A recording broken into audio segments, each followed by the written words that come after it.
Ừ. Ngon của anh em. Không thuốc, không thang, không phân, không bón nha.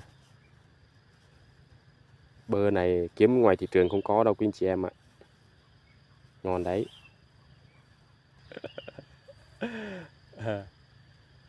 Mời cả nhà ăn nha.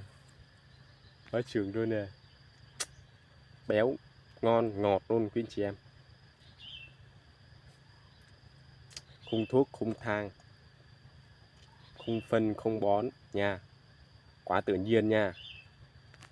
Nhà đây, hay nè. Đó. Mời quý anh chị em ăn nha.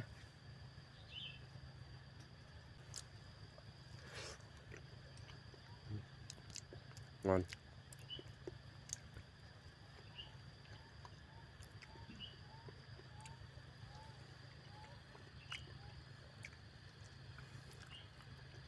Ừ.